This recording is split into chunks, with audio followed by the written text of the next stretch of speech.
10 Cloverfield Lane is an independent film directed by Dan Trachtenberg. It was marketed as the spiritual successor to Cloverfield, released in 2008, but they made a point to say that it wasn't actually a sequel. It's a modestly budgeted film of about $5 million, dollars, and it takes place largely in one location, an underground bunker. It's more of a psychological thriller rather than any kind of sci-fi or monster film. I saw the movie recently, decided to give my take on it. This will get into spoiler territory as it goes along, but I'll try to keep that for later and I'll let you know ahead of time. But basically, the movie opens with our main character, Michelle, played by Mary Elizabeth Winstead, as she's frantically packing her apartment. The opening shot is kind of eerie in that it only plays music. There's no sound effects, no voices, and you're not given any real explanation over what's happening. She's just in a big hurry. So it kind of sets up the tone. Though toward the end of the scene, it does hint that the reason that she's leaving has to do with relationship problems. The camera zooms in on a ring sitting on a nightstand to kind of give you an idea of them. And it shows her after that point driving down the road, and eventually she gets into an accident. After the accident, she wakes up in a small concrete room, no idea how she got there. Her leg has been put into a brace, and the brace has been handcuffed to a railing next to the mattress that she's laying on. There are several minutes of her being frantic and trying to figure out what's going on when the character Howard, played by John Goodman, enters the room. First impression of him is kind of creepy. He doesn't say too much, only implying that he saved her life and that she would be dead if she wasn't there. And as it progresses, he reveals that there's been some sort of an attack. He doesn't give too many details. Apparently he doesn't know exactly what happened, but he says that it could be nuclear, it could be biological, but he knows that something has happened and that they're safer there. Soon she's given a tour of the bunker. This is when she meets Emmett, played by John Gallagher Jr. He looks to be severely injured. His arm is in a sling. He's got a big bruise on his arm. And it's implied that maybe something might have happened, but Howard is quick to dispel any doubt by stating that he pulled over some shelves. Overall, he acts kind of shady and a bit quick-tempered.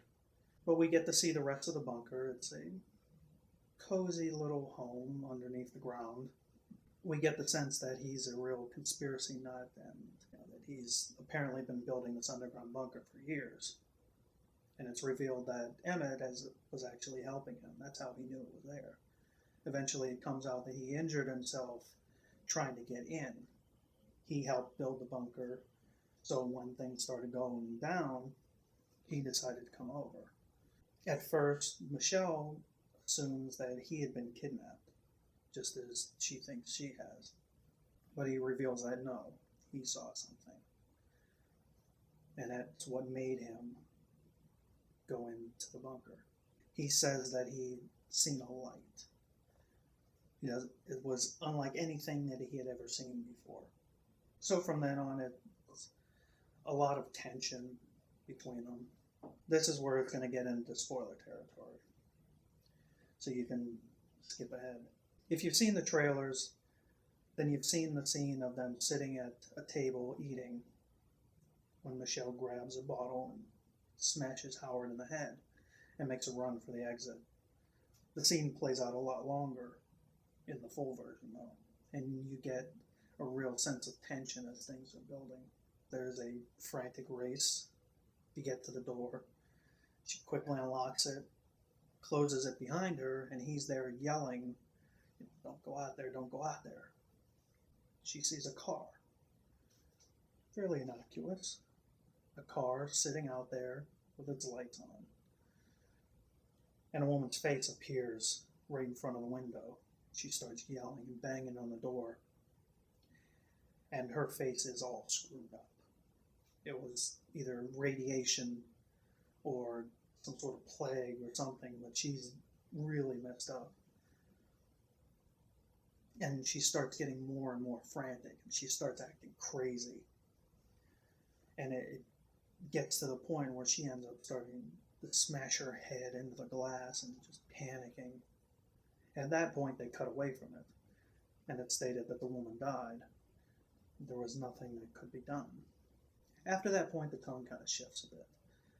It starts getting a little more lighthearted, a little less tension, and you start getting to know the characters a little more. You learn about their backstories for each of them. Howard goes into detail about his daughter, who he mentioned several times throughout the movie, that apparently him and her mother didn't really get along too well, so she takes the kid and leaves. The shift in the movie really happens once the air filtration system breaks down. She's the only one small enough to fit through the vents to go turn it back on. So there's a tense scene of her crawling through the air ducts, and she climbs out.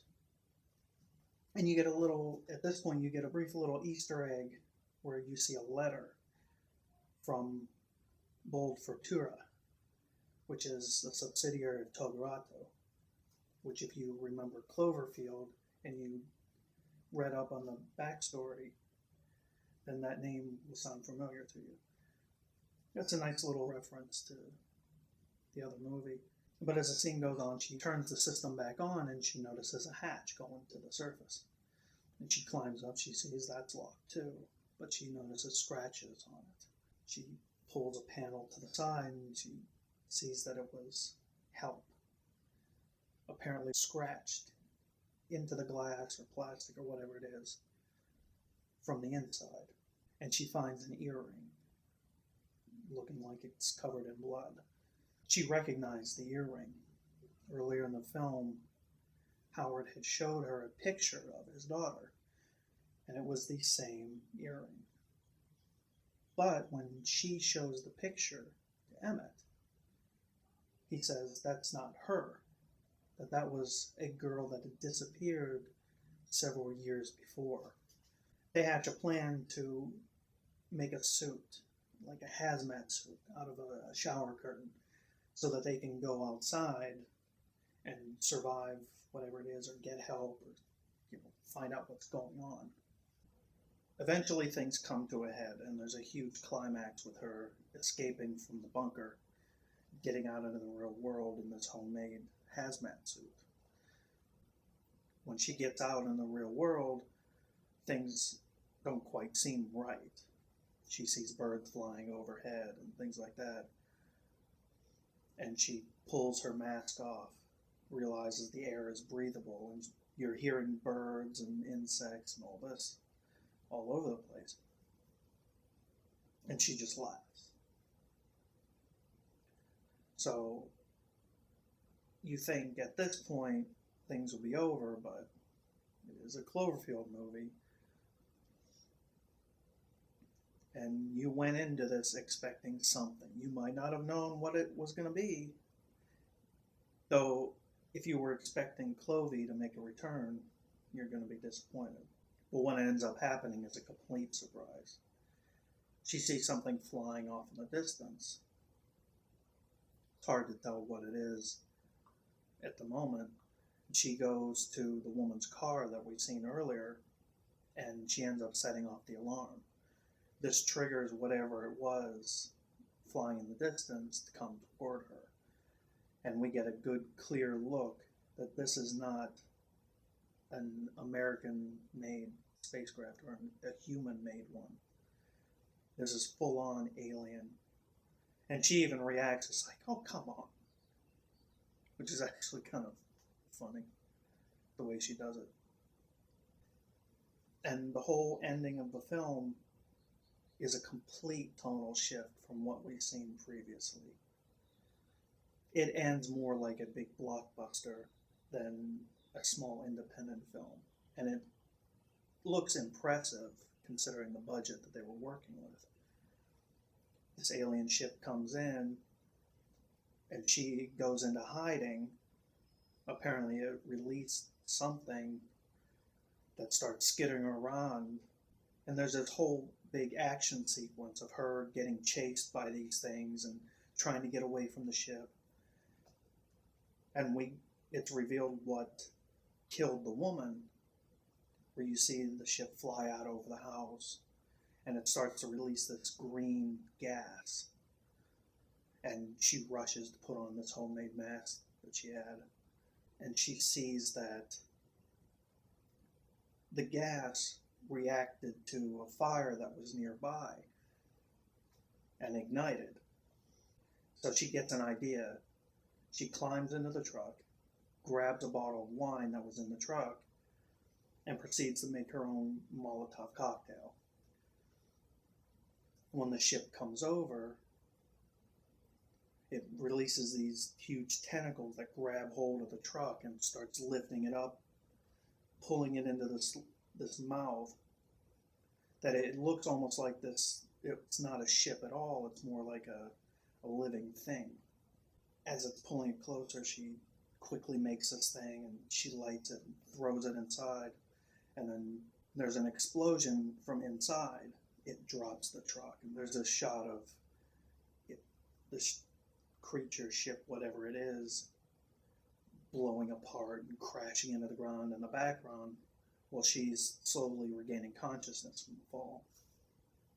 It's a very intense scene and very well done. And it's not the kind of thing you were expecting going into this, to an extent. Certainly not Aliens or whatever this is.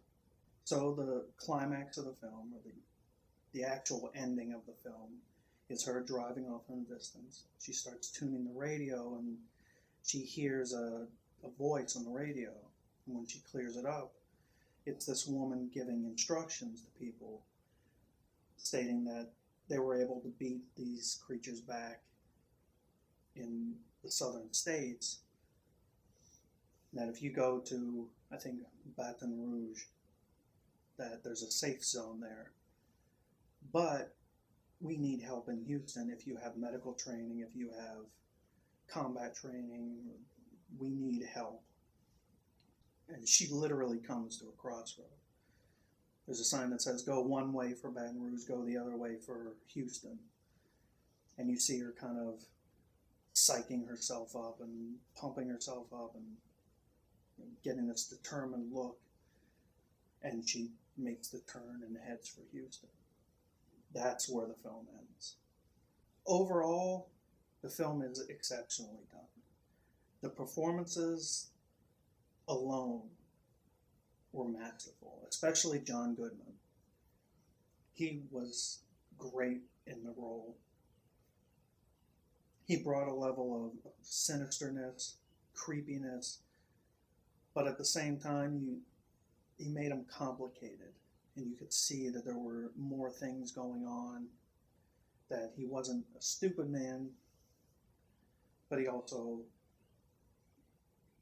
was easily succumbed to conspiracy theories and things like that. Of course, he ended up being right, but by the end of the film, though, he's not the best guy, obviously.